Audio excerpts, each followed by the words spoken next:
Go.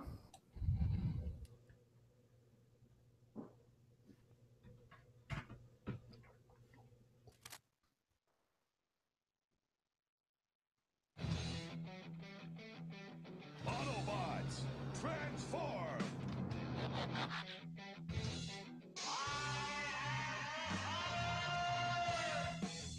And knowing is half the battle.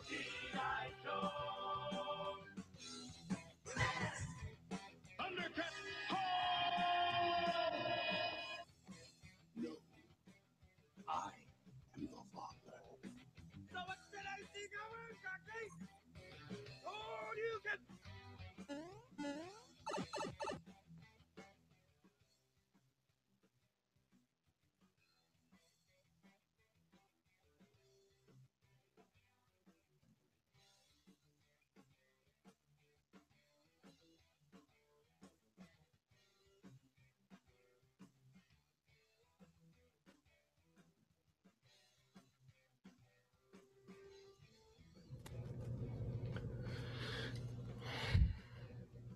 Damn it. What's up, everyone? Welcome to another episode of Masters of the Retroverse, episode 32, where we are going to spoil the absolute shit out of The Last Jedi. So this is a forewarning. If you have not seen this movie, turn it off right now, go watch it, and then come back and hang out with us. Because I fucking this lost is you. going to be 100% spoilers. So, right, guys? I lost you. I'm here. So David's apparently having issues. He made this awesome intro.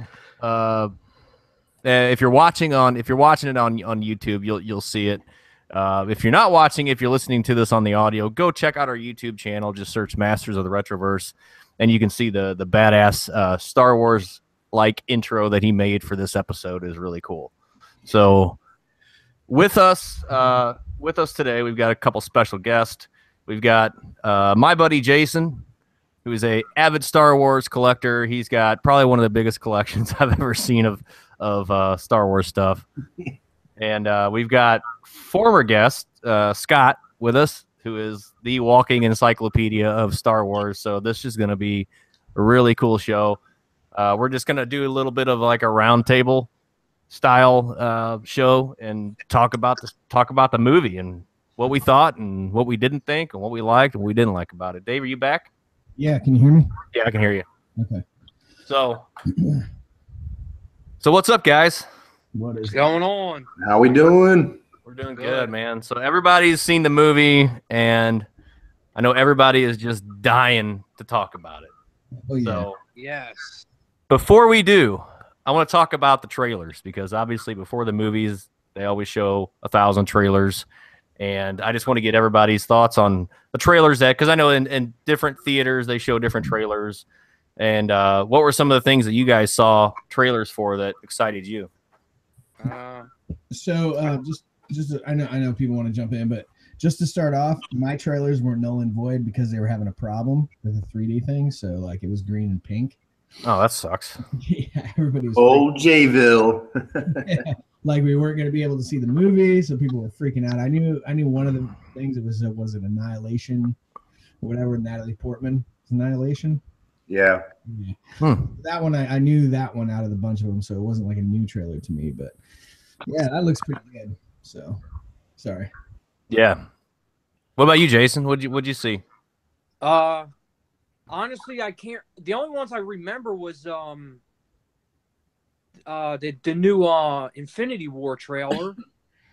It's the only one I really caught my attention. Yeah. The rest of them I didn't give a shit about because I was playing on my phone waiting for Star Wars to start. Yeah.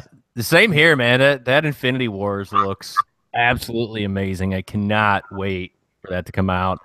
The other one that I saw the trailers to that my son's jaw just dropped was the new Jurassic Park part, or Jurassic World 2. Oh, they showed that for me too, but I never even saw the first Jurassic one with whatever, the one that came out a couple years ago. Yeah, with Chris Pratt. Oh yeah, it's good. It's definitely good. But yeah, that Infinity Wars looks badass. And a little bit off the subject, kind of on the subject, but So Disney now owns or bought Fox, 20th Century Fox. Yes, they do. X-Men, Deadpool. Yeah, They own which all is that. I've got mixed feelings about that because it's really cool that it's possible that we could see the X-Men in the same universe now with the Avengers. I doubt it. Doubt that'll happen, but it's a possibility. My biggest concern is what are they going to do with Deadpool? Because Deadpool is obviously very R-rated. Well, they said Not that kid-friendly. Disney is going to continue doing the R-rated Deadpool movies. They said it's okay. Okay, because that's hope my so. biggest concern, especially with Cable coming out, and if they do an X-Force, I mean, X-Force, I'm hoping that that'll end up being an R-rated movie too, because you got Deadpool, you got Cable, very violent, very dark. I think it'll be. I just don't want them to ruin it. Yeah. Be good. Yep. You got to remember now, with Disney buying all this stuff, they also own all the rights now to the Alien franchise. Alien. Yeah, they own that was included in that was another franchise that they own now. Disney. Oh All the aliens are now Disney princesses. Yeah. So all the xenomorphs are princesses now. Yeah. No, that's funny. Yeah. Wow, I didn't realize that. Yeah, that's cool. Yep. That's cool. So there's Well, a hopefully they don't screw it up. That's all I gotta say. Predator, is that included in that? No? Yeah. Yeah. So are we gonna have an awesome Predator movie again, or what? Shit, man, I don't know. Like, I think they should do a cameo with Schwarzenegger again. Yeah. Like they did with Terminator. Maybe Danny Glover will come back. I'd be game for that. Yeah. That'd be pretty cool. They should have Arnold and Glover both fight the Predator. Yeah, there you go. That'd be fun. Let's do it. Yeah. All right, so let's talk about what we came here to talk about. Let's talk about the Star Wars movie, The Last Jedi, and go around the table. Initial thoughts, just quick one sentence. Me, I thought it was awesome. There were some times where I was just kind of like, So But yeah, for me, I already stated a little bit before because we were talking a little bit before, but there was the magic was not in the characters for me. It wasn't there. Something happened between now and The Force Awakens, and I don't know what it is, and I can't really explain it. Maybe it's just the things that they were doing, like, just didn't make sense. Like, I don't know, whatever. Maybe it's because Mark Hamill wrote some of it or whatever. I don't know. No, I get what you're saying. With the original Star Wars, you had, Serious. it was what considered what they call it, a space opera. So there was the love story, there was the conflict, there was the villain, there was all these aspects of it, and I didn't see a whole lot of that, especially like the love story part. And that's what kind of makes Star Wars Star Wars. It sounds cheesy, but that's what has always made it Star Wars. Yeah, definitely. What do you guys think? Yeah. I was conflicted with it. I thought it was a good movie, but as a Star Wars fan, it definitely left more questions unanswered than it did answer them. Yeah, that's right. Like, who the hell is Snoke? Right. I mean, how he died, I thought was awesome and hilarious, but it didn't answer a goddamn thing. You got that, and then you have who the hell are Rey's parents? Like, you're just gonna Nobody. They're just nobodies. Like, as realistic as that sounds, it's a space opera, like you said. Like, everything is supposed to be over dramatic. Oh, she was the descendant of. Like, oh, she just belonged to a bunch of drunks. Yeah. And I mean, for someone who hasn't even read a Star Wars book, Leia flying through space.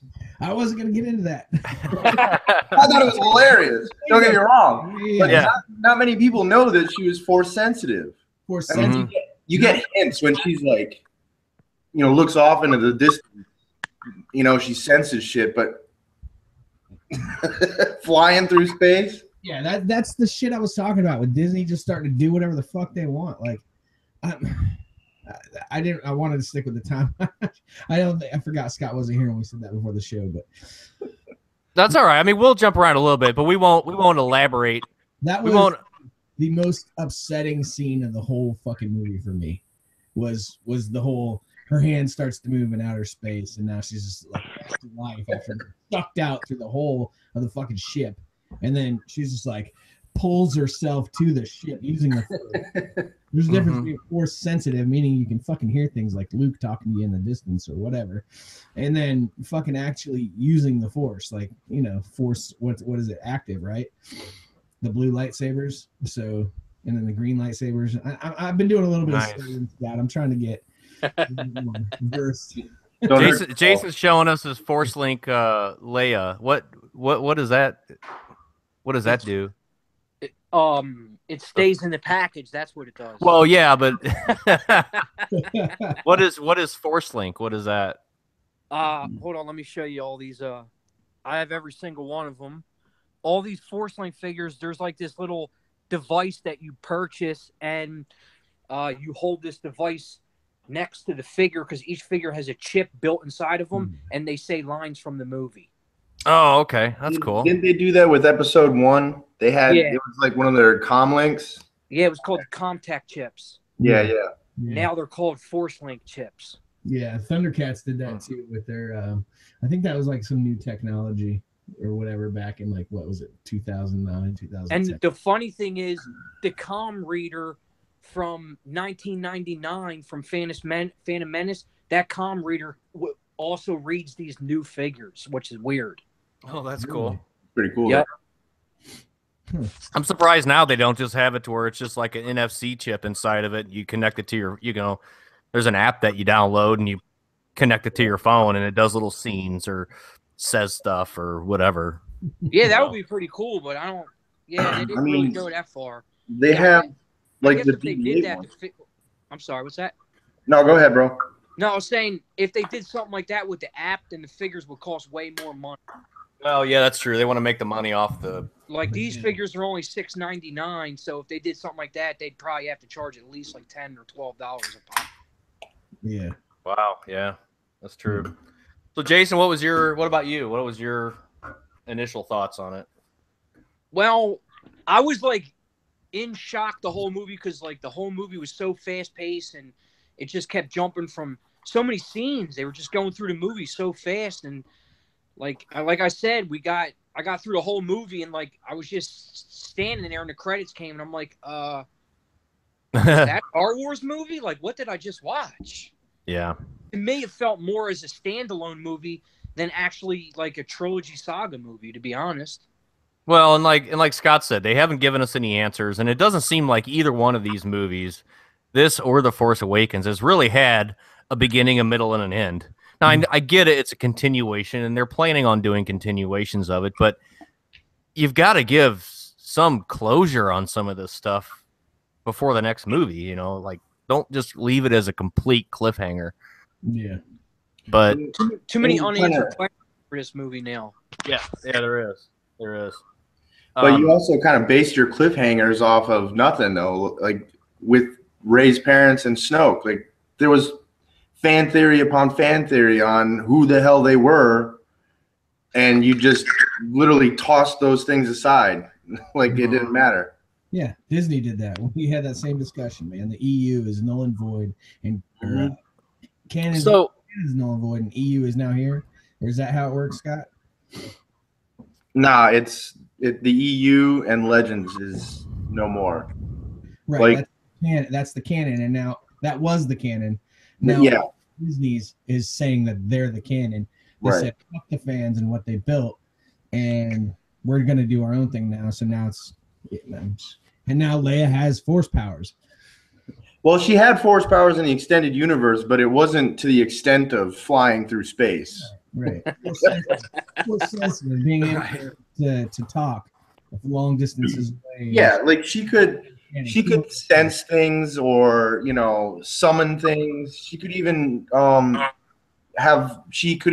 combat with a lightsaber at certain points, but never like she was on Jedi Master level type shit there. Yeah. Yeah. I was actually cringing that whole scene when she flew back to the ship. It was cheesy. It was really cheesy. It was. It was just like, now that Carrie Fisher's dead, that would have been Exactly. a good closing scene, and then kept Luke inside the movie. You know, like right. Yeah. No. And I thought that like every time something would happen to Leia, I'm like, okay, is this it? Is this where they Right. pull her off? So, but let's start at the beginning of the movie. We'll put a pin in that and we'll circle back around.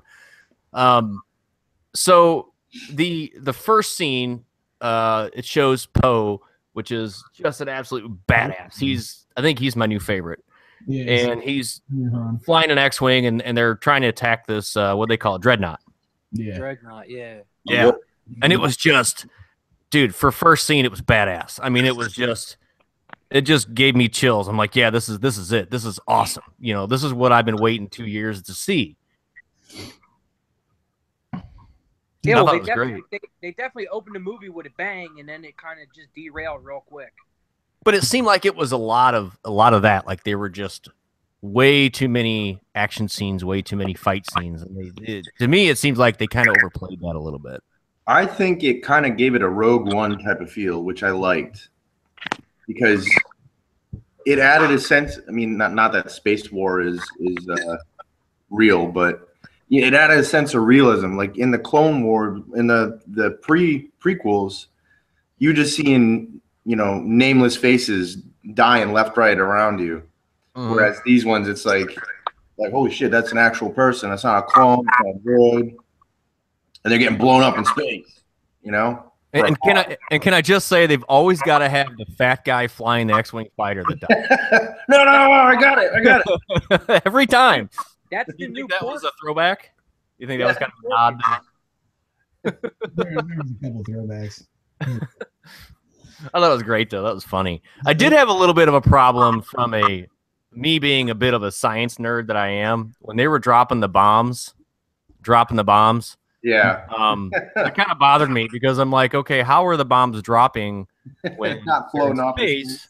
Yeah, and there's no I gravity. didn't even think of that.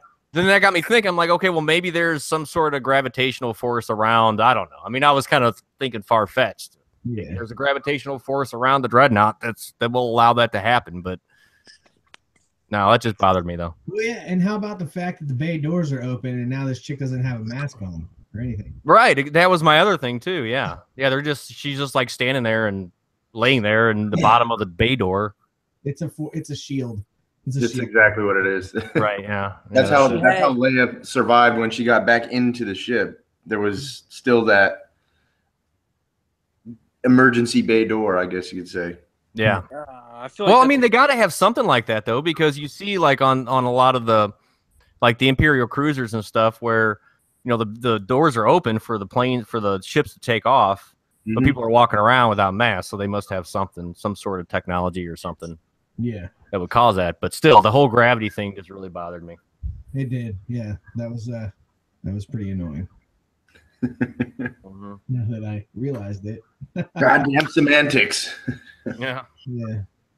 So yeah, but the opening scene for me, I don't know how many of you guys saw it in 3D. I watched it in 3D, and No, I've seen it in RPX, the regular one. the regular one. All right, so Yeah. 3D was freaking absolutely amazing. I don't watch a lot of 3D films, but like watching the opening scene, and pretty much like every scene had something awesome in it with the 3D aspect. I was watching it, and the Dreadnought or the Juggernaut, whatever the ship's called. What is it called? Dreadnought. Dreadnought.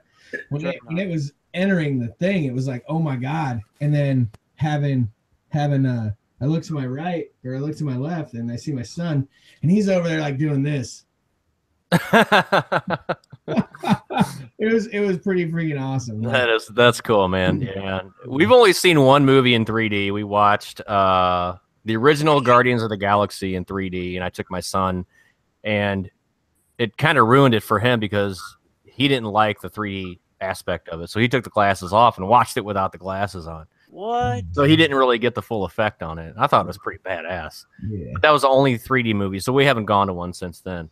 But still, the audio quality, I mean, the audio effects on this movie were absolutely astounding, man.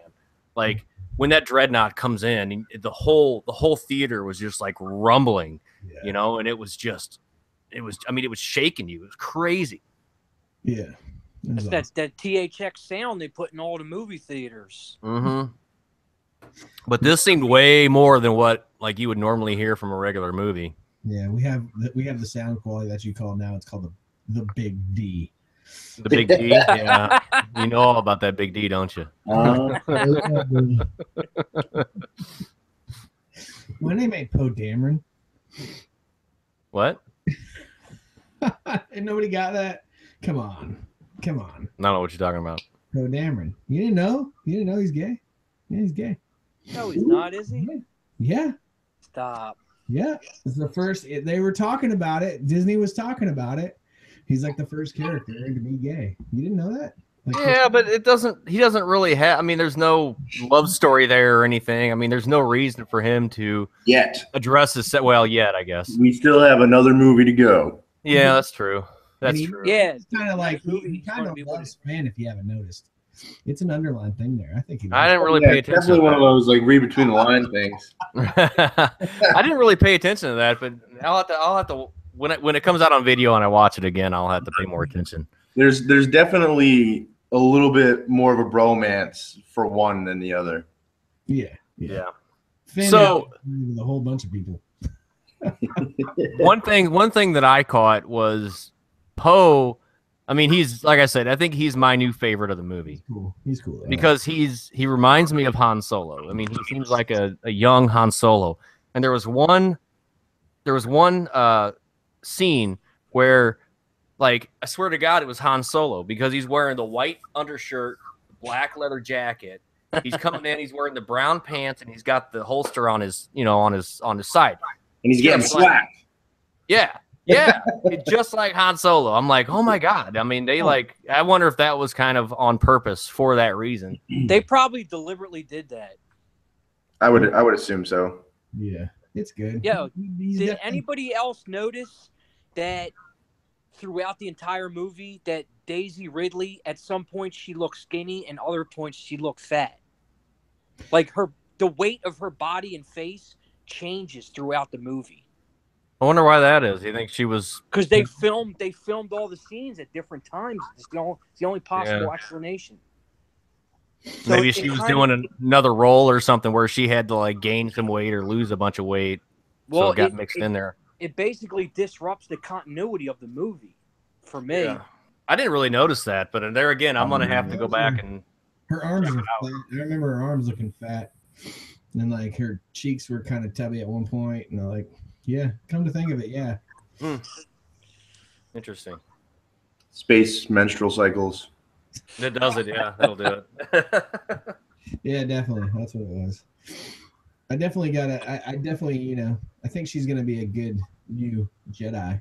I think she. Yeah, I was very, very pleased with how she progressed from Force Awakens to The Last Jedi. Yeah. Force speaking. So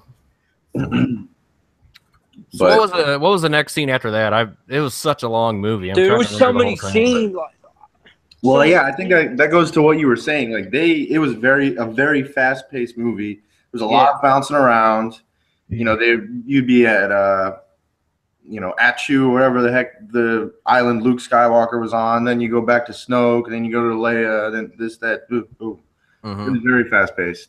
So at the start right there, they're talking about so Poe Dameron's like he's the run and gun type guy or whatever, and they're trying to figure out how to get away, because it's still just a continuation of where we left off, and now they have the Empires the First Orders on their heels, and they're like, we're doing that walk through light speed thing. They're like, how did they do that? And then we jump to the island. Okay, all right, yeah, that's right. So they jumped the light speed to get away, right? From the first. What was it? The first. What was that group's name? The First Order. First Order. Yeah, thank you. and somehow they followed them. I guess they're able to. There was the big thing, like they were able to track through light speed. They were able to find them, but they didn't have enough fuel to jump again to light speed. So they were just keeping. Am I saying this right in the right orders? They No, were jumping. yeah. Did I miss something here? I felt like Well, it cuts. They figure out that they can follow him through light speed, and then it cuts to Leia or whatever. Dameron, Poe, and all them things going off with Princess Leia. Princess Leia gets hurt or whatever. I can't remember. Well, she demotes him or whatever because of his little stunt with the dreadnought, Yeah. which I think was, I don't know. I mean, it was kind of bullshit that you know that she was happy that he did it, but I guess she still had to show her power and had to. I totally agree with her call on that because, like, you saw how many bomber ships she had and how many fighters. How many they lost? Yeah. They went from like 6 to none. Yeah. One of them actually made a hit. And that's supposed to be their big fleet, you know what I mean? Like, that's supposed to be the powerhouse of the Republic.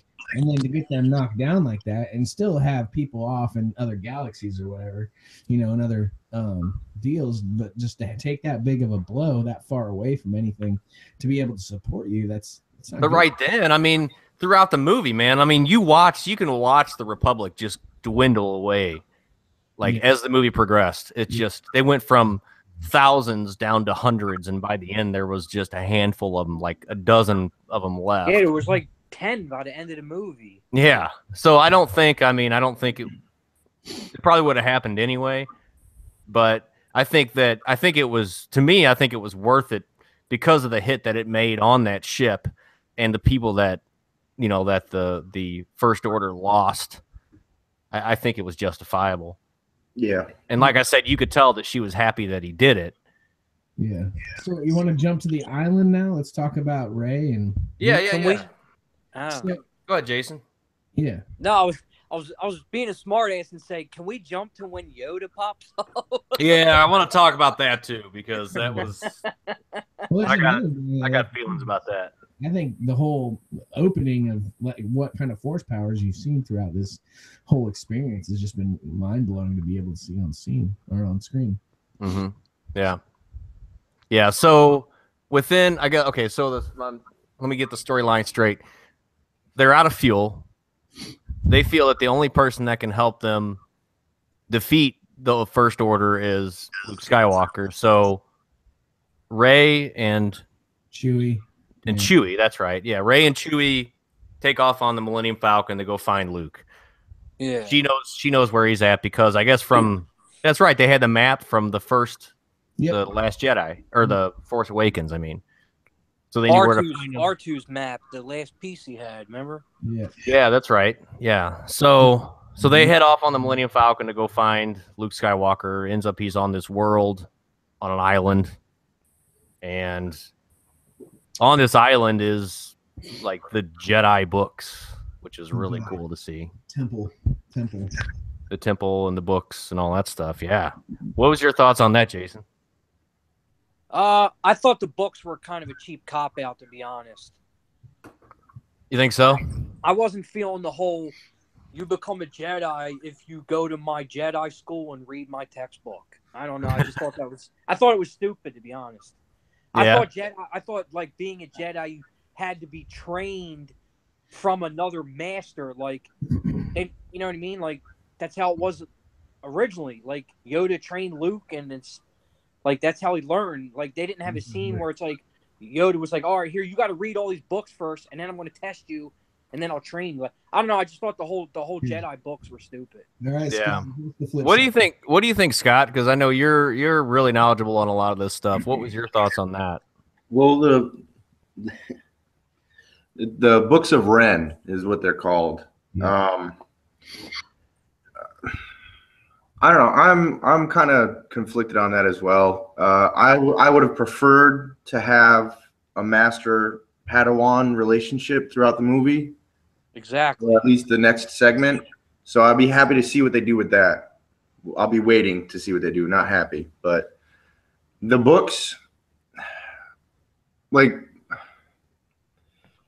it kind of plays on. And again, like you hear this, like, oh, The Force Awakens was basically A New Hope remastered, you know, and in some senses, The Last Jedi was an Empire Strikes Back. You know, there was an attack on the base, that they were holed up in a mountain, and you know, Luke had to go do some training, so Rey had to go do some training. But people don't realize that Yoda and Obi-Wan were ghosts for most of the time that Luke Skywalker did his actual training. And he would read texts from Obi-Wan and watch holocrons, Jedi holocrons, which were basically masters putting their philosophies into crystals, that and the holocrons were tech that would display the crystals, or what the information on the crystals. So in a lot of cases, that is how, you know, Jedi knowledge, philosophy, and training methods got passed down from generation to generation. So in a sense, you know, and that was the one thing that I actually liked, because, you know, you see Luke burn down the tree with everything in it, but then at the end you see Finn pull out that drawer and there's the texts in there, you know. So it's like, okay, we have a shot of actually progressing with the Jedi Order, or have some semblance of the Order. Oh my God, I saw the books, and it just never clicked until you just said that he had the books. Yeah. Well, remember, you could say that Rey could feel that her mission, we'll call it, to be trained by Luke, or at least to get him back in action, was going downhill because of how adamant he was at just like, nah, I'm retired, you know. Yeah. But do you think that like, okay, well, fine, I'm gonna take all this knowledge, 5-finger discount, and I'm gonna go do it myself. Well, I think she knew that she wasn't gonna get trained, but do you think that what Luke did was just to prove that, hey, you don't need anybody to teach you. You know, your heart is in the right place. You have the Force. You know, you don't need anybody to teach you how to use it. Like, he showed her initially how to use it, but I think she knows, just by how she is, and like I said, in her heart, that she's all about good, and that she's going to, you know, basically teach herself. I want to interject real quick. Can I interject real quick? No. You're sitting here saying Luke burnt down the thing. Luke burnt down the thing. Luke didn't burn it down. No, Yoda did. Yoda burned it down. Yeah. Oh, shit, you're right. Yep. So, because he couldn't do it. Yeah, he had second thoughts about it because he actually still does have faith. So, and then Yoda came. Books need you not. It comes. So yeah, so timeline wise, yeah, he goes to destroy it, and Yoda shows up, mm-hmm. and I gotta talk about Yoda real quick, and I know Jason, you had mentioned it too. Can I say one thing about Yoda? Yeah, go ahead. Why was his face extra chubby? You know, I noticed that too, and that was when he was in. That was his Return of the Jedi face, I think. It wasn't that chubby in Return of the Jedi. I mean, like, you noticed that in episode, the difference between Empire Strikes Back and Return of the Jedi and episode 1 and 2 and 3, like, they're all different. Yeah. Mm-hmm. So I don't know. I think they were just like, yeah, we'll go with the retro look. I thought Yoda was extremely cheesy. Yeah. I mean, that's my viewpoint of it. It was cheesy. I mean, it was cool that they reverted back to like the Jim Henson puppet, you know, because that's what it was. You could tell, but it was just almost a little too much. It was a practical effect, but for that movie and all the other effects that were in that movie, and I know they tried to keep most of the effects as practical as possible. It just seemed like it was out of place. Well, yeah, but that brings me back to my previous point. Like, it left more questions unanswered than not. Like, now, we have, you know, the Grand Master of the Jedi Order, you know, probably the most powerful and skilled Jedi in Jedi history, mm-hmm. just pop up. So where is that taking us now? You know, It's And why was it just Yoda? Why wasn't it Kenobi? right, Yo, or even Anakin. I was waiting to see Spirit Obi-Wan pop up. Yeah, I kind of was too, because it was it Return of the Jedi or Empire Strikes Back where they they shows them both together. It was Return of the Jedi. It was Return of the Jedi. You see all three of them. Yeah. Yo, let me show you guys something real quick. These new figures, right? Yeah. Now, if you notice with the new figures, there was a new Yoda and a new Obi-Wan, and before the movie came out, I was like, why did they make a Yoda and Obi-Wan? And then when I saw the movie and saw Yoda, I thought Obi-Wan was going to pop up, because why did they make a figure for him for the new movie? Right. That's why I thought he was going to show up. That's a good point. Yeah, that's true. Interesting. I would actually be interested to see on like the DVD, on the special features, the deleted scenes, to see if they had redone something or put something in there. Yeah. They're gonna have to have had that. So, I mean, obviously they probably didn't use them because it would have been a lot more CGI, because obviously the guy that plays Obi-Wan has been dead for years.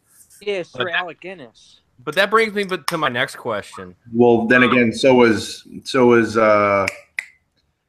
Admiral Tarpon from Rogue One. Right. Yeah, that's true.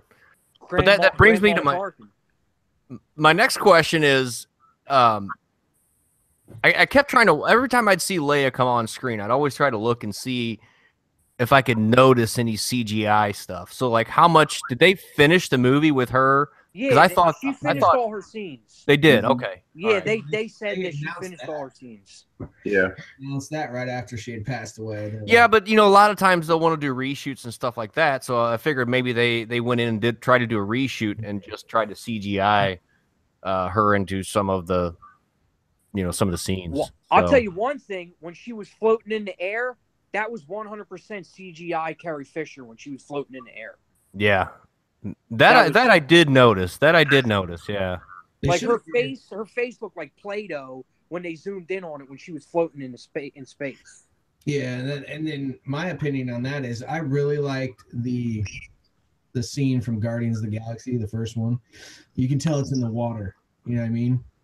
But like in the water in outer space, like I think it looked really good. You know what I mean? I thought it was too. Yeah. Yeah, it looked great. I thought. Like that.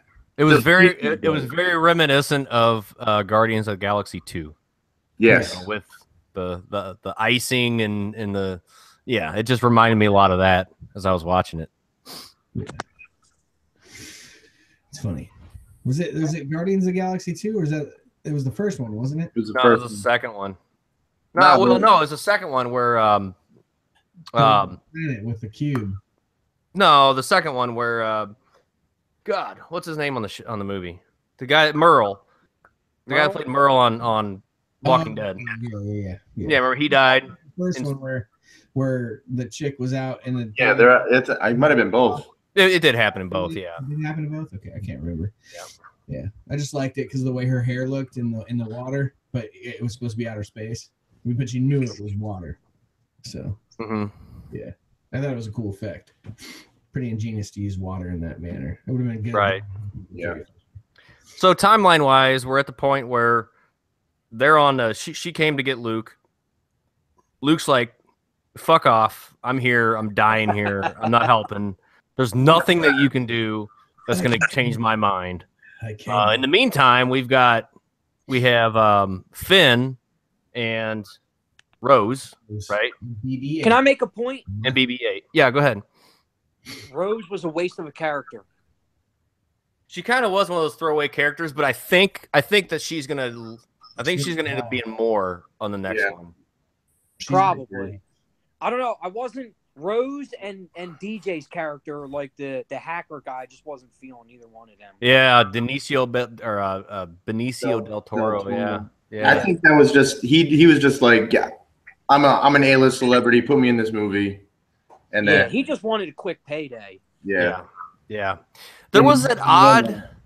It was really odd to me. So, like, I was talking about, there was no love story or anything like that, and the whole thing between Rose and Finn just seemed awkward when she kissed him because Yo, I that didn't was totally awkward. I didn't feel that. Like I didn't feel any type of like I had no idea that there was any interest between those two or any interest for her besides her, her whole fangirling about him, and she was when she first met him.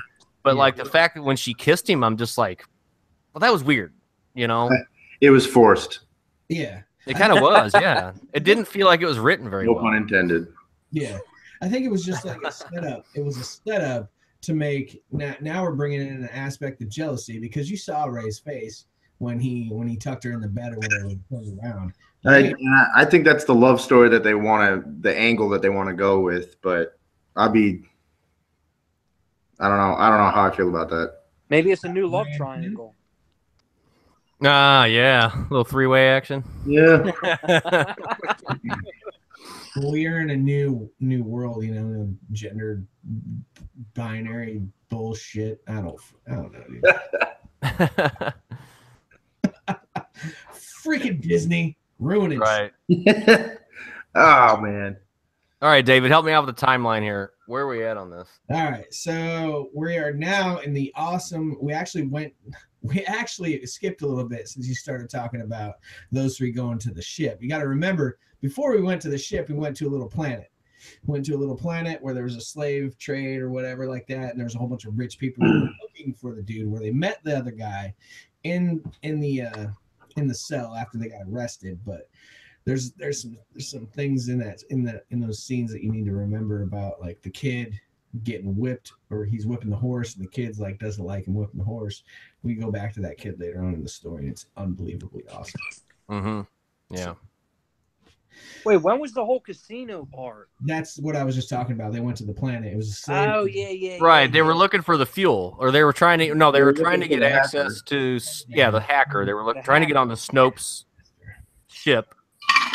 Why? I forgot. Why were they trying to get into his ship anyway? Because they were going to turn off the. They had to deactivate that thing. Yeah. The tracker. Oh, that's right. The tracker. Yeah, that's right. Okay.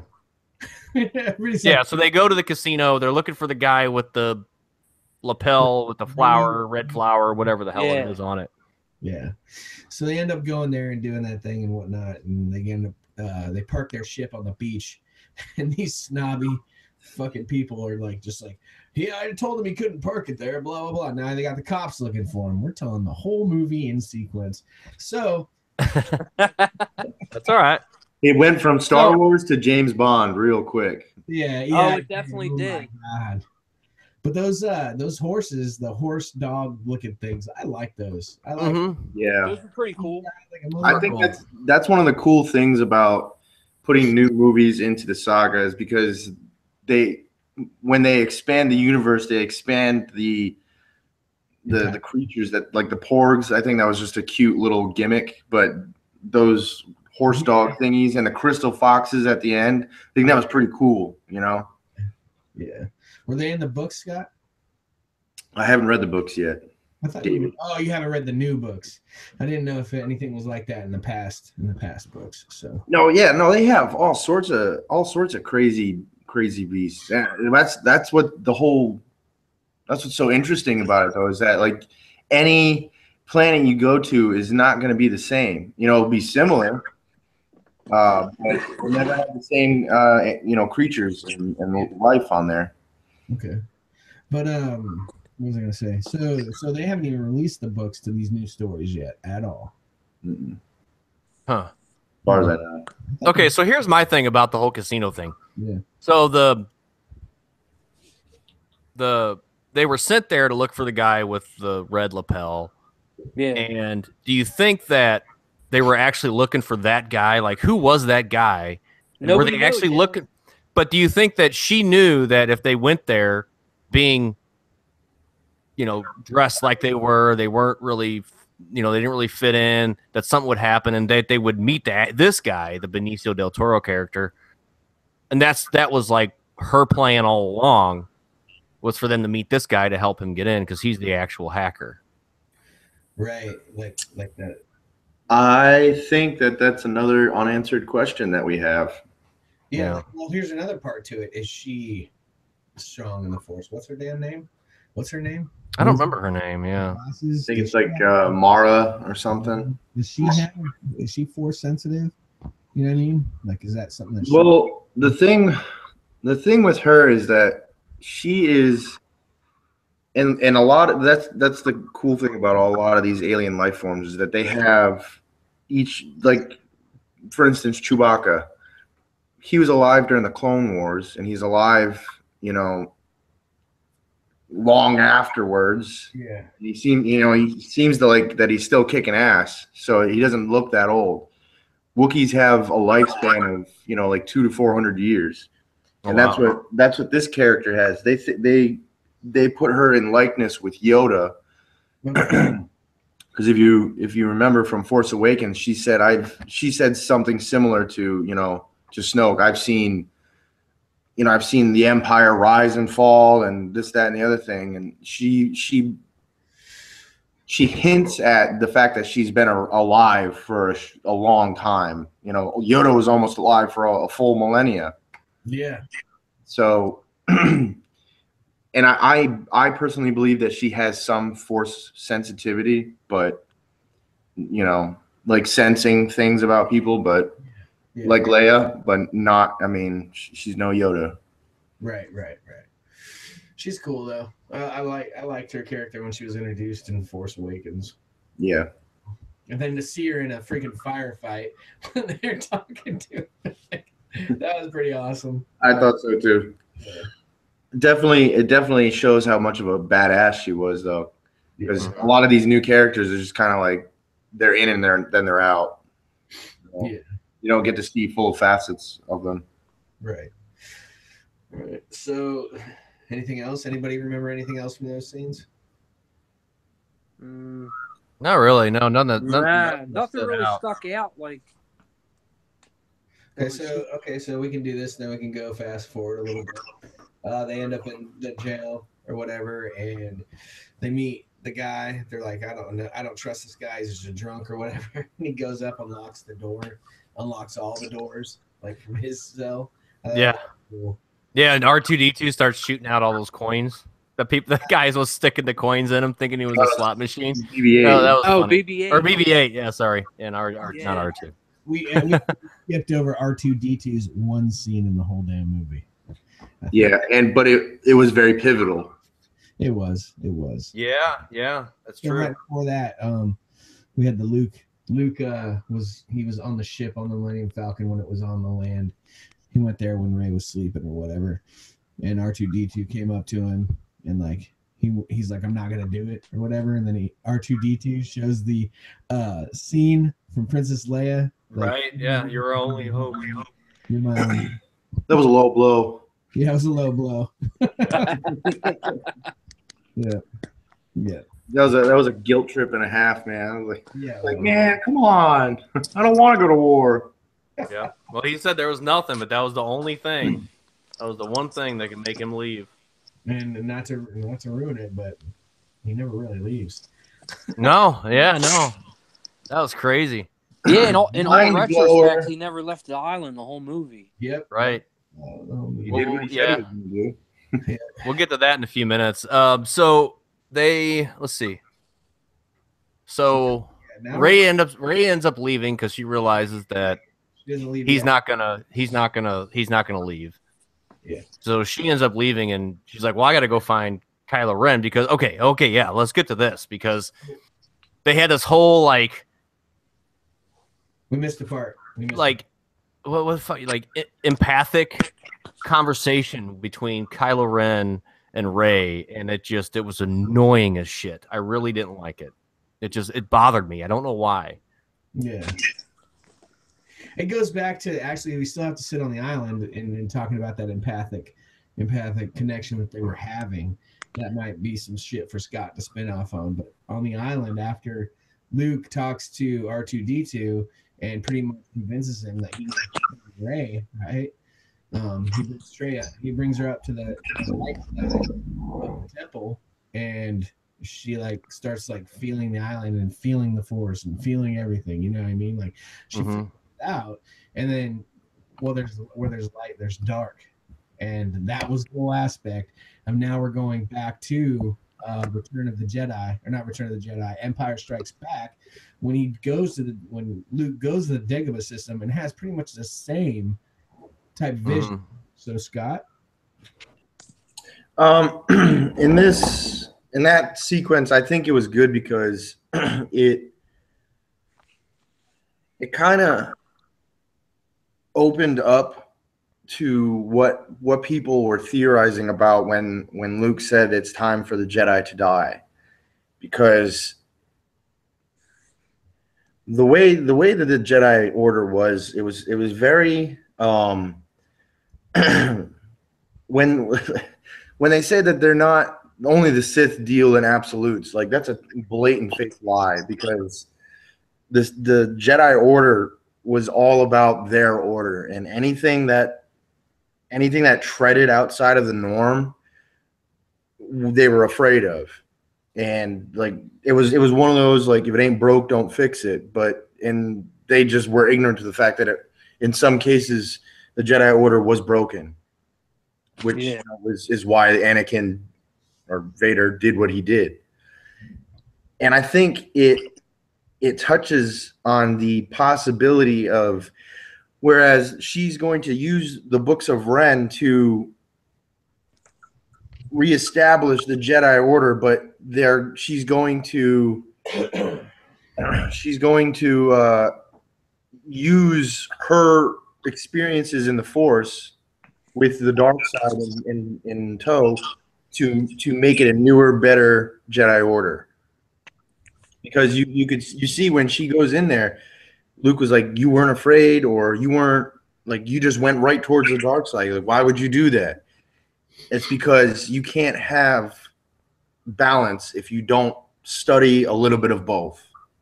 Well, isn't that a gray Jedi that does both? Exactly. It's a gray Jedi. They're supposed to be some of the most powerful, correct? I mean, there aren't many in the Star Wars universe. There are some, like Ahsoka Tano from the Clone Wars episodes, Qui-Gon Jinn, Kyle Katarn from, like the old Star Wars video games back in the day. Yeah.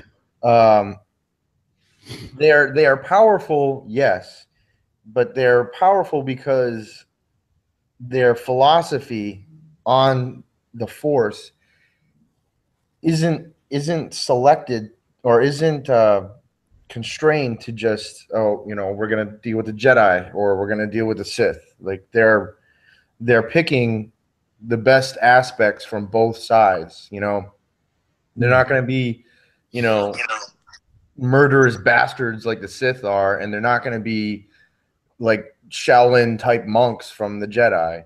Yeah. They're going to be a happy medium. Yeah, I just like the whole sequence was freaking great, though. It gave light to her character, like to see her go towards the dark side. And actually, I like that scene a lot, because it shows, and this is why I don't want to believe that her parents were just random junk traders that just that sold her for, beer money. But it, like, she goes in there on her own, figures out the whole, snapping of the fingers thing, and she's like, I'm better than this, I'm stronger than this, and finds her way out. Yeah. So, it's like, there's no way that she's not, I mean, she's powerful. We can all tell that. Yeah. So there's no way that she's not someone important offspring. Yeah. So there's a theory already running around on Facebook. I don't know if you've seen it or not. They think that this is one of Leia's other children. Well, I did hear that, but like I said, I think I mentioned it in the last video segment that in the books, like, and you'll see memes, you'll see Star Wars memes about it, because any fan, any franchise, they have some savage fans, especially one as old as this. And there was Jason and I believe Jaina Solo, the original children of Han and Leia. Right. Yeah. And they were two force-sensitive fraternal twins, male and female. Yeah. So, and to me, that shit makes more sense because, like, biologically speaking, if you are a twin, you're more likely to have a twin, not, just some random snot-nosed kid named Ben. But, like that's one of the extended universes, and Disney's battles that they eventually obviously lost. But, so I don't know, like, I think they may touch base on something like that. I would hope so, because that to me was such a good hook that it's almost too good to not do it in their own way, as opposed to doing a total new spin off on it. What are your thoughts on that, Jason? I think it was I think they just did a whole easy cop out with just saying that her parents were basically nothing. And to be honest, I don't think in the next movie they're even going to dwell on who her parents really are. To be honest, I don't think they want to go into that. I do too. Yeah, maybe, but it is a good way to build their universe. But the whole two things that really killed me for this movie was not explaining Snoke, because they built this movie so hype around him. They don't explain shit of who he is, and then they kill him. And the thing is, like, well, I don't even care to know who his backstory is now because he's dead. It doesn't even matter. And now it's the same thing with Rey. Is everyone was like, oh, who's her parents? And it's just like, oh, they're nobodies. Who gives a shit? Just forget about that. And it's just like, and now it's like, well, now I don't even care now. You know what I mean? Like, I have no desire now. This is where we're at kind of right now in the whole storyline of things. We're bouncing back towards going to Rey's going to go to the ship now and all that stuff. And did we lose Adam, or is he just muted? I think he's probably making himself a drink. maybe he's making another drink, so we have to come back and watch this later. There. No, I'm here. Sorry, man. I was actually doing a Facebook Live thing, trying to invite people to come hang out. So I missed the last couple minutes of what we were talking about here. It's all good. No, so right now we're winding it up. We closed out the section where we talked about the Force, Rey learning the Force on the island. Now she's figuring out that she needs to go back. Finn and Rose have now moved. They're on the ship. Because the bounty hunters came and got them and brought them to the First Order. Rey to the ship or whatever. She gets shot off the Millennium Falcon in a little pod because she. Yo, real quick. When did the Millennium Falcon have escape pods? Always. Yeah. Did they? Yeah. Han Solo, because it was a Corellian, like, space mining vehicle, and Han Solo, being a mechanical genius and a smuggler, he put in his own additions to it, him and Chewie. So escape pods, like you see in episode A New Hope episode 4, where they have storage hatches to smuggle shit in. Yeah. I knew they had storage stuff. When they did the whole escape pod thing on the Falcon, I was like, wait a minute, did they just randomly make that up and throw that in there? Like, I don't ever remember that Falcon having escape pods. No, the Falcon has many secrets that you don't know about yet. Hidden gems. It's even got a sex dungeon. Yeah. Oh, yeah. That is where Ben came from. Chewie likes to get kinky. Yeah. Ray didn't know it, but when she was hiding out in the little hole down there, that's actually where Ben was made. Right, yeah. There was magic happened over here. There was what do they call it? A Sabian inside the pod. Oh yeah. Oh no, that's not the escape pod. That's the Sabian. Don't get in that one. So fast forward, she's in the clutches of the First Order, and now she's sitting in front of Snoke, and we're going to talk about the whole scene about the lightsaber and all that shit. And because typical woman, she just had to go and try to change Kylo Ren. Yep. Well, I honestly foresaw Kylo Ren and his reaction at the end of that whole scene. Like, I foresaw what happened there. Like Yeah, I had mixed feelings about that too, because okay, so she goes in front of Snoke. Snoke shows his power. He's looking for Luke. He gets it out of her, against her will, obviously, and she tries to kill him. And then what happens? Kylo, was it Kylo Ren? Who was it that turned the light? It was Kylo Ren. Okay, Kylo Ren turns the lightsaber towards Snoke, and Real quick though, I mean, this guy is like somehow he's a Sith master.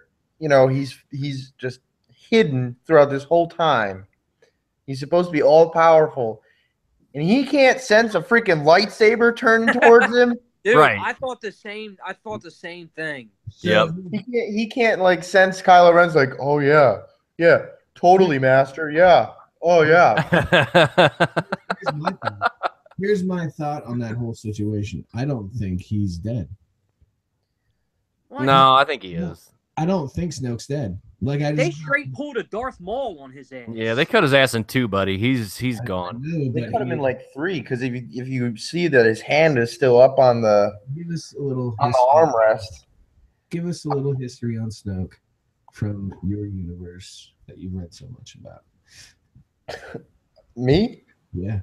Well, see, I'm gonna have to agree with you a little bit, David, because that's just the thing. The theories that are enveloping Snoke is that he was a force sensitive sentient being. So I don't know if he can be like reincarnated or Midi-chlorians. exactly. Oh yeah. That's just the thing. That's the thing that pissed me off. The number one thing, because like, okay, if you want to pawn off Rey's parents as drunks, fine. Okay, that's pretty realistic. I guess space has drunks and druggies too.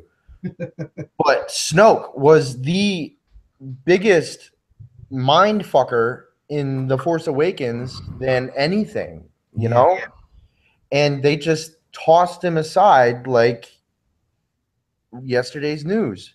So and to like someone that powerful just goes unnoticed for so long, and he's not in episode 1, he's not in anything prior to, he's not in, you know, any legends. So who the fuck is he? And now all of a sudden he just gets cleaved in half, you know, by some cheap trick. By some not even Sith Lord. Yeah, like that's the other thing too. Like, I don't. In some cases, the rule of 2, which is the dark side's knowledge basis, like there's a master to hold the power and a Padawan to enforce the power. Well, no, to Learn. go after the power. Basically, I can't remember the exact verbiage, but Ren or Kylo Ren has like no skills outside of natural talent whatsoever. So Right. why the hell are you killing off your knowledge source, you know? That just kind of, I mean, yeah, he was a dick to him. That's obvious. But like you know nothing of the Force, and you're just gonna cleave your master in half. Yeah. So I don't know. No. I would be surprised to see. I would be happy to see if they do something with Snoke in the next movie, or like. I don't even think he's going to be mentioned in the next movie, to be honest. I wouldn't be surprised either, but I mean, if it were me making the movies, well, first off, if it were me making the movies, I would have answered that question. But if it were me making the movies and I did it this way, I would try to hint what he was to just bring closure to the whole situation. If you want the power, you need to come for it. I will take your soul and show you the Force, the dark side of the Force. Yeah, Fuck. that's your Kylo Ren, man. That sounds good. Or as I called it, a gay Darth Vader. Oh my god! And can we also touch base on like, why does he have to have those little hissy fits? Because he's going Like- through puberty, Scott. He's yeah. Kylo Ren is such a little bitch. Like, Because he's And that's- emo. That's why. I even defended him in the last segment. Like, the dude got shot by a crossbow in his stomach, and he's punching it, and he's still fighting on, and he got his face cut and everything. He was pretty badass. Dude, you are throwing temper tantrums like a little child. I don't know, man. He is. And here's one of my biggest issues with this movie. How do you guys feel as him being like the main villain? He doesn't seem like a villain. He's not. He's not. He's too conflicted to be the I main wouldn't be villain. disappointed if he's the main guy in the next movie. Right. He's too conflicted. He's not threatening enough. I mean, look at him and compare him to Darth Vader. Like, he wants to be Darth Vader. Yeah. But It's almost like he's like, people aren't scared of him. You yeah, know? yeah, scared of him. But it's almost like people are like, yeah, right. You won't take over the galaxy. And he's like, yeah, I will. Well, you just watch. You just Now, whenever they killed Snoke and he was holding his hand out, trying to get Rey to come join him in leading the galaxy and blah blah blah. I'm thinking, okay, this is cool. This might be kind of neat.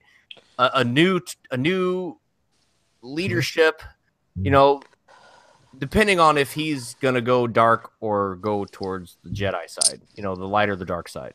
Oh, he's fucking dark. Well, he's dark, but at that point, I'm thinking, well, maybe he's kind of seeing where he's wrong. But then all of a sudden, you know, whenever they came in and like, you know, the superior leader's dead, and he's thinking, no, he's not. That's me. I'm the superior leader now. Oh, You know? what he does to the fucking general? Oh, that's awesome. Sorry. Yo, he That was messed his hilarious. ass up. He's like, who made you the boss? Yeah. I'm the fucking boss, bitch. Hostile takeover. I didn't like how they started calling Kylo like supreme leader like so quick. I'm like, come on, dude. Right. He hasn't proven himself to be a supreme leader. He's not even a leader. No, You know, not, that general- not at all. That general was the one that was leading everything. Kylo Ren was just kind the of only sitting thing back, he's you know? I mean, leading is the damn headache from all his whining. Well, the only reason, the only ever reason to use the word supreme leader is it's leadership through fear. Like it's not. But that's the thing. People don't fear him. I mean, people don't fear him like they fear Darth Vader. Well, of course, but like still, like you don't. The general might talk a big game because he's a barking dog. As soon as he gets put in his place, which he did, he started saying everything the exact same thing. Yeah, he was like one of those. Because he had somebody to protect. Dave knows who I'm talking about. He was a little dedge. Basically, he's the brown noser of the whole First Order. You could see him when Kylo Ren was getting yelled at by Snoke. He's like, like, bro, you need to sit down. Calm down. Saying the same exact thing. Yeah. Yeah. Dedge. Oh, he's watching this right now. Yeah, I was about to say, I hope he's not watching. He's watching. He'd comment in the feed if he was, but he's not. Hey man, fuck you. Hey man, your shoes are still in the friggin' cabinet at 3-2. Go get them. Wow. Sorry. Paper bitch. We're having a work flashback. Sorry, I apologize. All right, so he brings it up to what's our runtime right now? We've been going for a while. We're about an hour, almost an hour and a half. It looks like, yeah. Holy moly, dude! Yeah. How long you guys usually go on these? Well, I mean, typically we try to keep about an hour, but something like this, we can go as long as we want. You know, we'll go an hour and a half, 2 hours. Yes, It's no big deal. It's not like it's the biggest movie of like the year. It's really not. You know, I wasn't near as excited about this movie as I was when The Force Awakens came out. When The Force Awakens came out, me and my wife both took off work, and we kept my son home from school to go watch the 10 a.m. showing at the movie theater. You know, it was a big deal, you know, because I wanted to see Han, I wanted to see Chewie, I wanted to see the Millennium Falcon, I wanted to see Luke, I wanted to see Leia.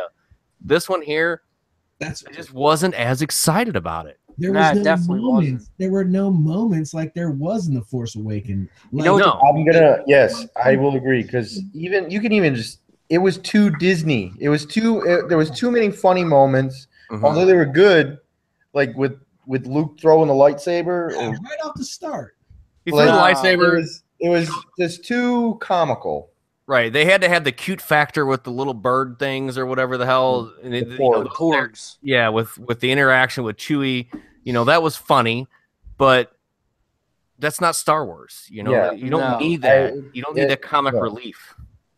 Yeah. My thing with this movie was it didn't have the nostalgic feel like Force Awakens. Yeah. It really didn't. No.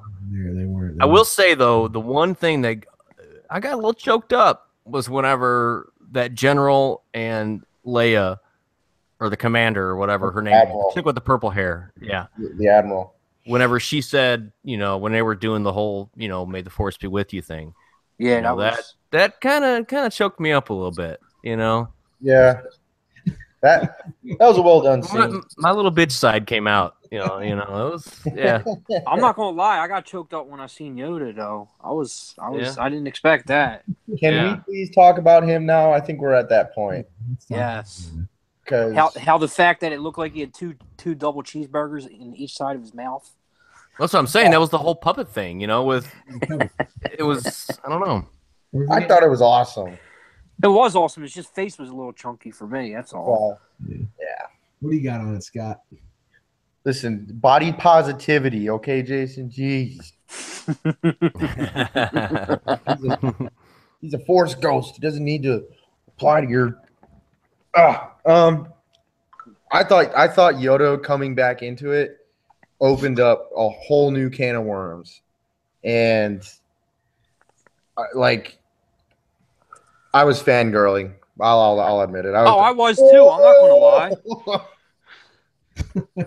Everybody in the theater was like, "Yeah," but see, and that's the thing. Like in Empire Strikes Back and Return of the Jedi, he was the comedic relief.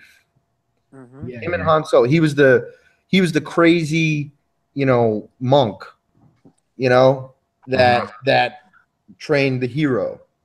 And so when he was, you know, when he did his little bit, yeah, I liked it. That's all I really can say about it. You mean when when Luke threw the lightsaber and stuff? No, when Yoda came out.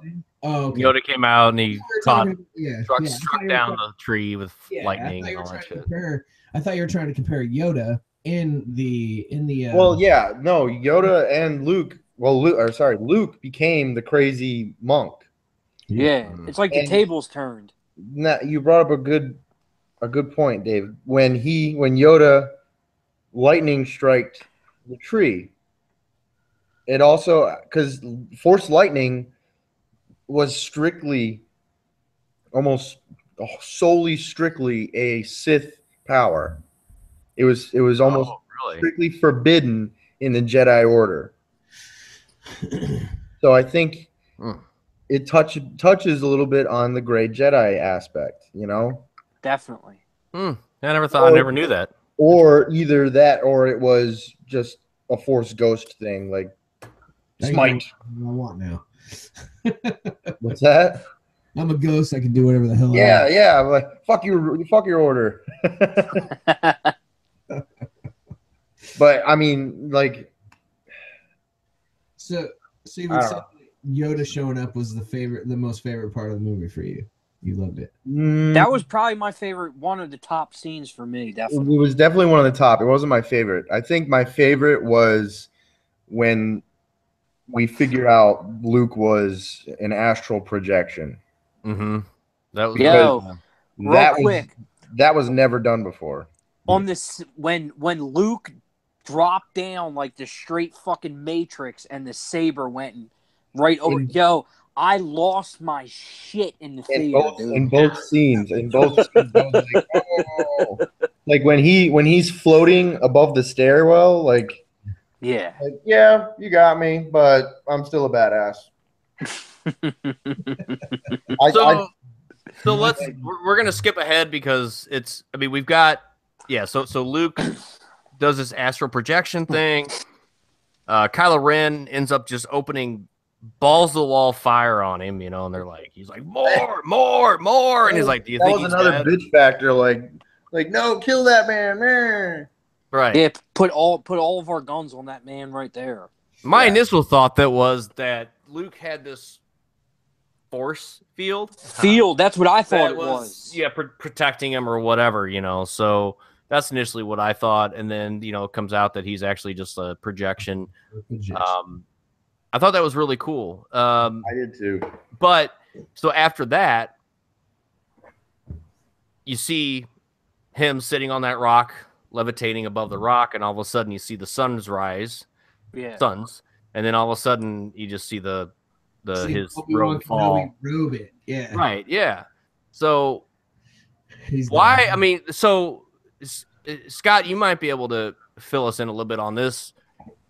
Why would that kill him? Like, was it just that he used so much of his energy for the Force to do that it just perished him, or what the hell happened there? Like, how did that kill him? I mean, I can only theorize at this point because like the movies just came out, so we can't. I mean, I can do research and get back to. I can go through Dave and tell you, but my theory is, yeah, his heart gave way because, I mean, Jedi have the ability to stay awake, you know, for weeks on end just by feeding off the Force. You know, they're able to leap a small building in a single bound and, you know, fall from great distances and this, that, and the other thing. But they can only do so much. Mm-hmm. You know? I mean, yeah, they can do supernatural and superhuman ability, or they superhuman feats and supernatural feats, but even those have their limits. He basically mustered everything he had to do that projection, and that exactly. And on top of that, that is the first time that something like that, something of that magnitude, has ever been seen in the Star Wars universe. I mean, you can project yourself into someone's thoughts, or you know, across galaxies, or you know, what have you. But to create a physical or visual form that everyone can see versus one person, like kind of like how Rey and Kylo Ren were having with their telepathic connection. Yeah. That like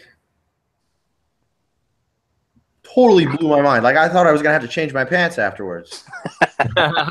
Yeah, I mean, like, and on top of the fact that Kylo Ren was like, yeah, the little boop, fuck you, bitch. And yeah, that was Kylo Ren just like comes up and he's like, hold on, you know. Wait a oh minute. My God.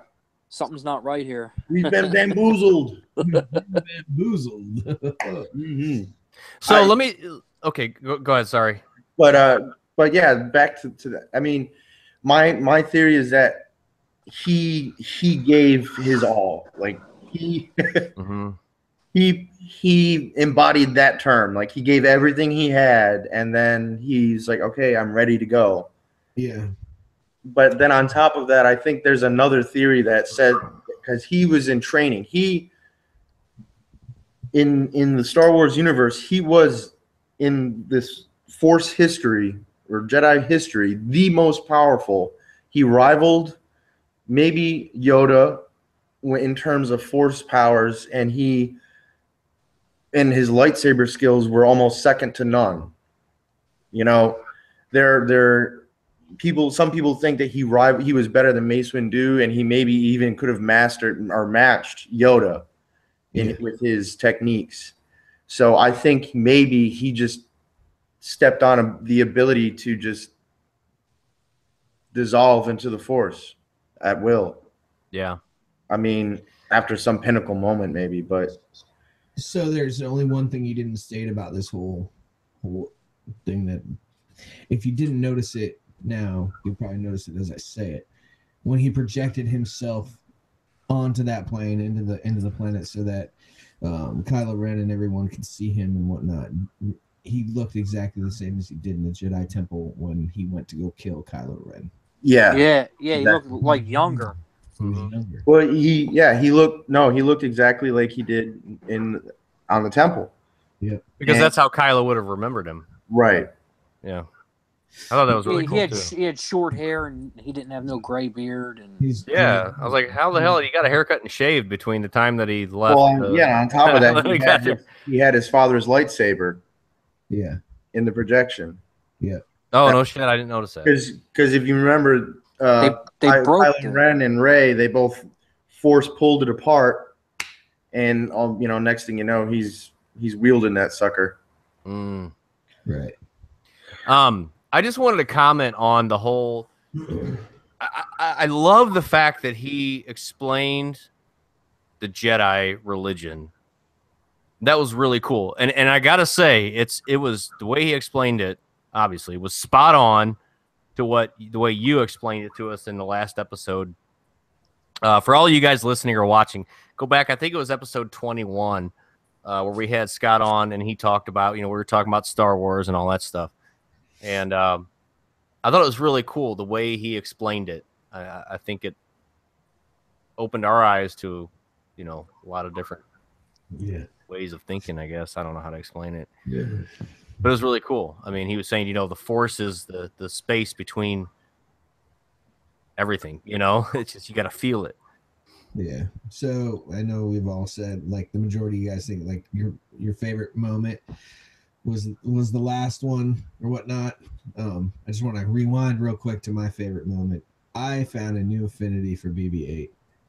I love that for Yes, he's pretty badass. Yeah, he, I love that he droid. definitely proved himself. In every damn scene, he was freaking when he goes to wire up the thing, and he's like putting everything. He's just fucking his head, pushes his head.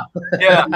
That was cool because that was like the old. Remember in the old cartoons when they'd get a hole in the boat and they'd stick their finger in it, and then they get another hole, they'd stick another finger in it, and then they'd stick another finger in it. It was that. It was just the proverbial hole in the boat scene. It was cool. Yeah.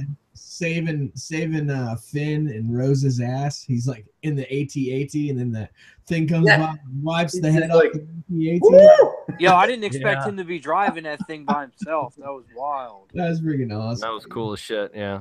That scene in space where he's in the X-wing, it kind of reminded me of that scene in Armageddon where the Russian takes a wrench to the machine. He's like, "This is how we fix in Russia." Bam! Just starts hitting. That's funny, man. Yeah, and then he's totally freaking. I can't even see that from here. Sorry, Adam. I was just saying, I'll be right back. I gotta. Okay. All right. Sorry. Give me like 2 minutes. Okay. No, the way he had his what was I saying? The way that him and Poe Dameron like interacted when they saw each other, that was kind of like Luke and R2-D2. Yeah. So Poe Dameron definitely has a great dynamic for his character. Like he's pulling from a lot of different characters to make his character. But now it's going to be fun to see him maybe grow into his own in the next one. His own gay starfighter ways. Yeah, I don't have a problem with it. What I mean? Oh, I don't either. I just it's different. That's it. It is different, and that's a whole nother episode actually. Gay starfighters. Yeah, just the way things work, man. The way things morph into something else is just crazy. So that was both of your guys' favorite scene then? You too, Jason? Yeah, it's a toss-up between the Luke projection and the Yoda scene. They're probably my two top scenes right now. Yeah. With only seeing the movie once and how fast-paced the movie was. Like, until I own it, like, at home, my own physical copy, like, right now, those are my two top ones. I'm going to have to definitely see it again. I already pre-ordered it.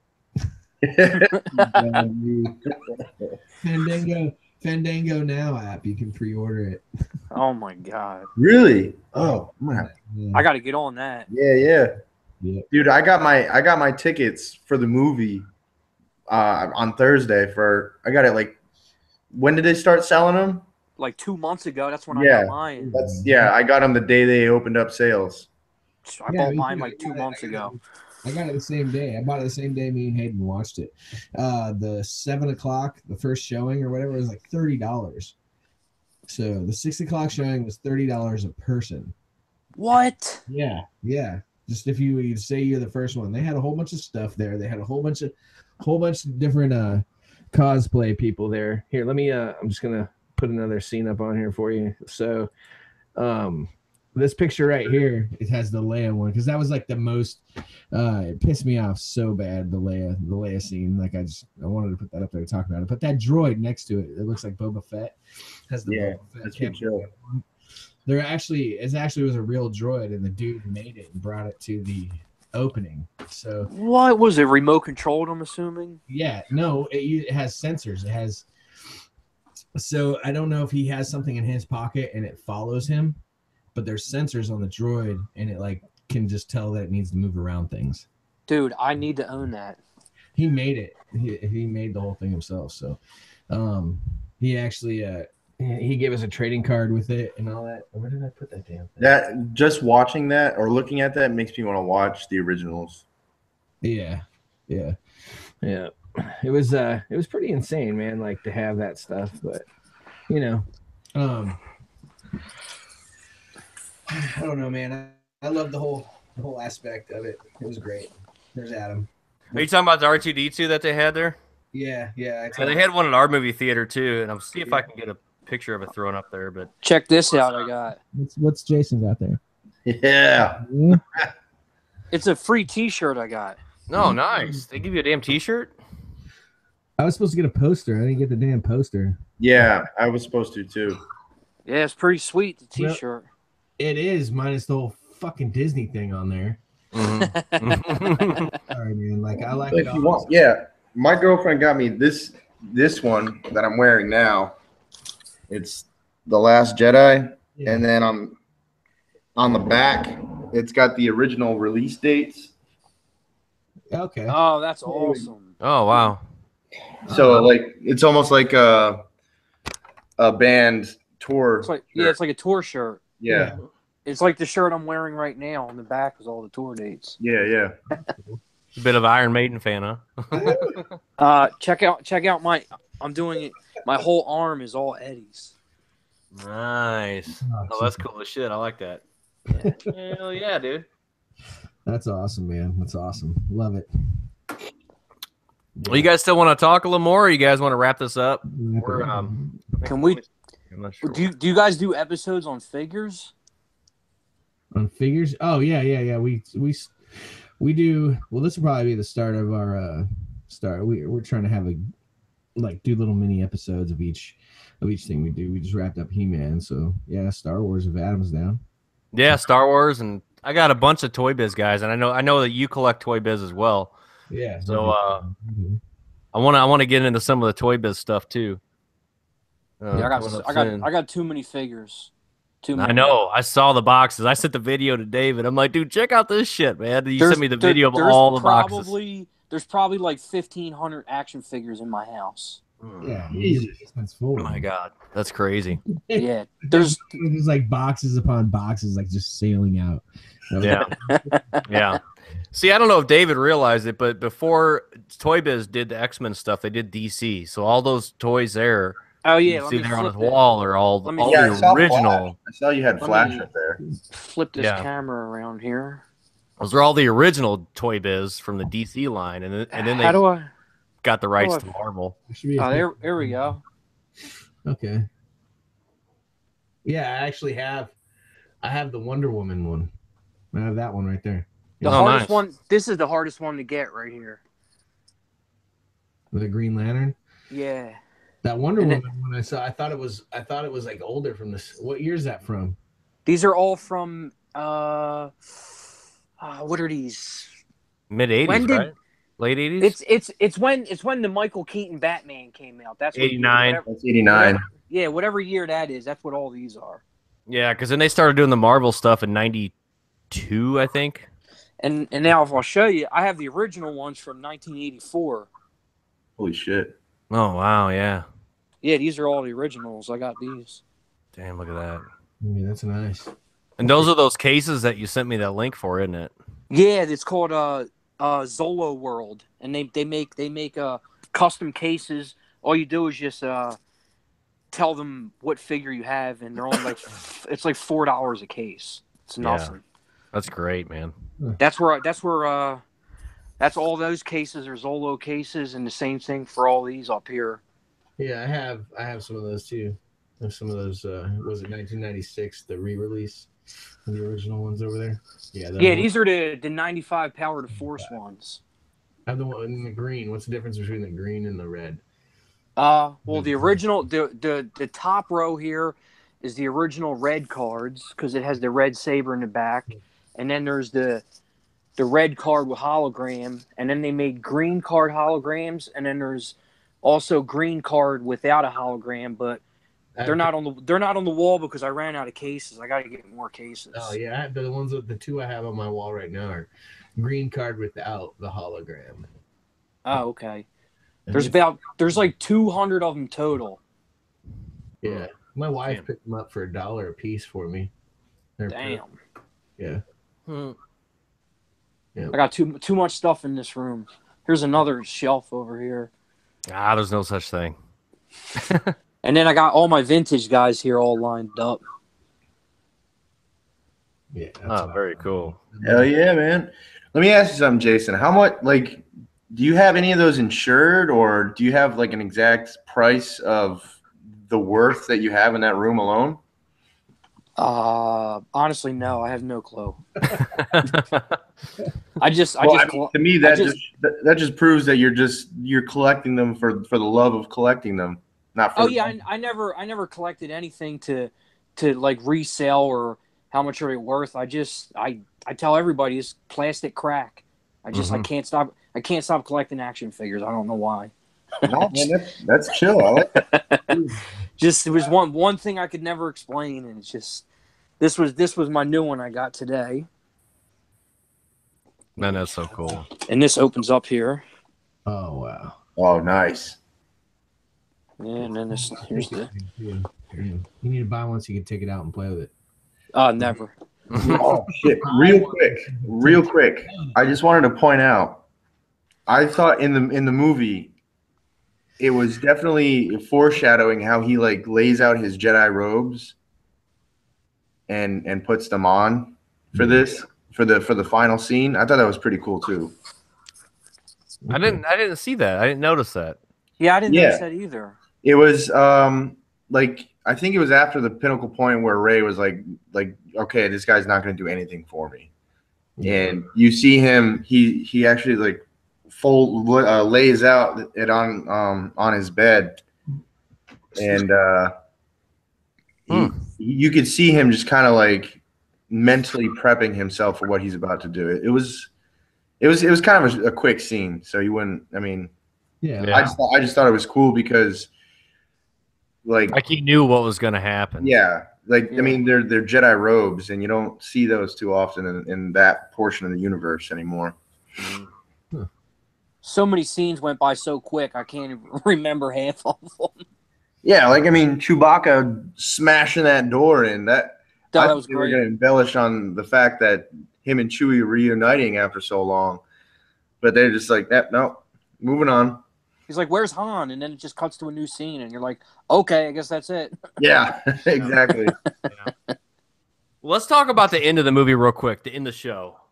Yeah. So you see Han. You see Luke kind of disappear. Yeah. What else? What else happened at the end? Refresh my memory here. The crystal foxes and Rey. and Rey. Yeah. He makes all those rocks to get so those people can get That's out right. and That's right. Yeah. So yeah, it's a real emotional moment, I guess. Which I kind of thought about this too. Whenever they were like, "Oh, there's got to be another way out. Follow the dogs or whatever." You see the little crystal dog show up. Yeah. Follow it, and then you see Leia kind of hobbling with her cane. I'm thinking, how the fuck is she gonna get out of here in time? You know, like really, somebody pick her up a carrier because there's no way that she can run. Dude, she was going to force her way out. I guess she could fly. Yeah, right? Yeah, she could float if she really wanted to. I guess. I don't know. I thought that was a pretty funny scene actually, because like when he asks, "What do you think?" When Luke asks, "What do you think the Force is?" and she's like, "Yeah, lifting rocks and lightsaber fights," you know. Right. And at the end of the scene, or at the end of the movie, it's like Tight. Lifting rocks again. Yep. Yeah. More comedy by Disney. That was like his tagline. Every word in that sentence was wrong. Yeah. But he said it twice. Laser swords. Laser sword, yeah. Laser beams. I was surprised when they used that actual term, laser sword. I think that was just a play on all the fuckers that don't know the terminology. Yeah. Yeah. So Anakin Skywalker says it in episode 1. Is that your laser sword or something? I think he says something like that. only Jedi Masters carry laser sword, he says. Yeah. So Okay. Yeah. Overall, I think it was good. There was definitely something missing. Something, the magic wasn't there. Yeah. It wasn't near as exciting as the Force Awakens. But I'm anxious to see what they do with the next one. So my biggest concern for episode 9 is how are they going to write off Carrie Fisher? exactly. Yeah. I think That was my biggest concern at the end of the movie. Like, okay, she died before they released it, obviously. So I don't know, man. Maybe call me cold, but I think they should have rewritten that whole thing so that Luke survived and not Leia. Mhm. Yeah, when she first blew out the ship, I was like, oh, this is perfect. Like, Yeah. that's it. And then they cut to another scene, and then they come back to her floating back on, and I was like, please, God, no, they're not going this route. No. Right. And then she's in her little coma or whatever it is. And I'm thinking, Yeah. okay, well, maybe she's not going to survive that. And then they say, oh, yeah, she's busting down through doors doing and better. people. Right. Yeah. Yeah. Yeah. It was cool picking up some of the other, not celebrities, but actors that I've recognized on there. I also thought it was The chick with, well, I called her, I made up the name Tiny Buns Leia because the chick with the little bitty tiny buns, you know? that was her, Tiny that was her Buns Leia. daughter. That was her daughter? Yeah, that was what I was about to bring up. I thought it was real cool how they kept her in the movie. She was in the first movie for like a little snippet in that Force Awakens, rather, and then she had kind of a major role. Well, not a major role, but you know, Yeah. I thought it was pretty cool because She was on American Horror Story. That's where I recognized her from. yeah, On the one with the college frat girls or whatever it was. Yeah. And but yeah, I saw that. I'm like, oh yeah, I'm gonna call her Tiny Buns Leia. She had little bitty buns. there you go. But yeah, it was kind of cool seeing all these different people and stuff, like, you know, Benicio del Toro and all that stuff. So Yeah. it was cool. I'm anxious to see where they're gonna go with the next one. Yeah, I was about to say that. Like, what do you guys think? Like, what are your thoughts and predictions? It's going to be side shots of Leia's face, and then CGI, and it's going to Yeah. be some. Nah, Disney already It's said gonna they're not using her likeness at all for the next movie. They have to. Well, they'll Probably just say she ran off to the Dagobah's system or some shit and just disappeared. You know, who knows? I mean, I'm sure they'll write her off somewhere. She went to another island like Luke, and we never found her. Right? Yeah. Jedi ways. She's in hiding. She's in training. But I don't know. I mean, I'm not as excited about the next one now. I'm not either. It's going to be cool to see. It is going to be cool to see what they do with it. I am anxious to see where they go with it. But as far as excitement, I don't think there's ever going to be another Star Wars, and I'm so excited to see as The Force Awakens. And I don't know. Right, dude. That's how I feel the same way. I don't know. I mean, right now Disney is milking the shit out of the Star Wars universe, and I'm nervous about that because I just really don't want Star Wars to become a Fast and Furious franchise, if you will. Mm-hmm. I mean, I don't want it to get tired. I don't want it to get played out. They're talking about the same guy that directed this movie is going to do like a Knights of the Old Republic, but he's going to put his spin on it. They're doing a Boba Fett movie. They're doing an Obi-Wan movie. They're doing a Han Solo movie. Yeah, they already had the posters at the theater for the Solo movie. Coming out in 2018. Yeah, so I think that announced the release date for the next Star Wars. I think these in between movies takes away from the initial Star Wars storyline. You know, I think it does. I do don't too. think it's really necessary. I don't think that we needed an Obi-Wan story. It'll be cool to see, but definitely not Boba Fett. And I mean, Han Solo doesn't really feed into the storyline until we get to episode 4. Mhm. Yeah. I mean, if you're talking about Knights of the Old Republic, this is like thousands and thousands of years before episode 1. Excuse me. That is something totally different because it's its own timeline. It still speaks to the Star Wars universe, but it's like I said, it's its own timeline, and it doesn't touch the Death Star. It doesn't touch the Skywalkers. So do you think that they're gonna do like what X-Men did? They're gonna do that as a reboot. I mean, after this next one, do you think they're gonna come back and do that, or are they gonna keep adding to the storyline for another 3 movies? There's no way they're adding to this existing storyline. It's Yeah. not Right. it's not possible. Yeah, you'd almost have. That's what I'm saying. They almost have to go back and do the old Republic story to reboot the franchise, because then that kind of leaves them open for, like you said, thousands and thousands of years. A couple thousand years to. It's more than a couple, but it's yeah. Even before Yoda. It's way before Yoda was even a blip on the radar, man. Yeah. Like, I think Darth Bane, who was the creator of the Rule of Two, was possibly like 40,000 years before Episode 1. Oh my God! Yeah, Wow. those are the stories you want to know. Maybe something even closer, like that ties it in closer to our timeline, as in concurrent. You know what I mean? Like close to 2020. You know what I mean? Like, but we're only going to maybe 3,000 or something like that, and like that starts it. You know? I don't know. Maybe they'll just create a whole new world of Star Wars, like all completely new characters and everything. It'd be cool. That would be. It's kind of like a reboot, but then they can't really mess up the existing Star Wars because there's nothing to complain about. Is because it's completely new. Everything's new. I think that's kind of like what they were going with Disney's Star Wars Rebels. Yeah. I mean, it still touches the timeline, but none of the characters are directly involved with the movies. Yep. All right, guys, we're pushing 2 hours on this. I think we need to. I think we ought to probably wrap it up. Any final thoughts on any of this stuff? I mean, we've kind of been talking about final thoughts here, but any final thoughts?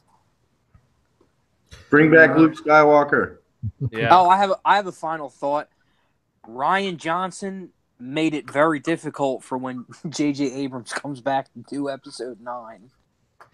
I think J.J. Abrams will put the magic back in the characters. I think so. I do too. That's what we can hope for. Rian Johnson is supposedly directing the old Knights of the Old Republic movies too, so we'll see. We'll see what happens there. I hope Abrams can tie it all together and just bring back the Star Wars spirit and everything. On another note, though, the Han Solo movie might actually be good because Ron Howard. I'm kind of looking forward to that a little bit. I think it'd be neat to see the old Han man. Did he shoot first? Dude, so Dave knows him. McCarter, you remember McCarter, right? Yeah. He tagged me in this thing on Facebook. They're coming out with a new Han Solo blaster. What? But it's actually like a firearm. What? Nice. I gotta find it and I'll tag you in it, Dave. All right. Oh, that'd be cool. Can you imagine whipping that out in like a street situation? Like, yeah.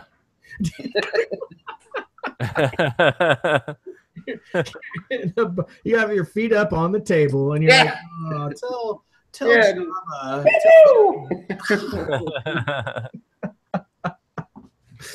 No. So before we go, what are your thoughts? Did Han shoot first?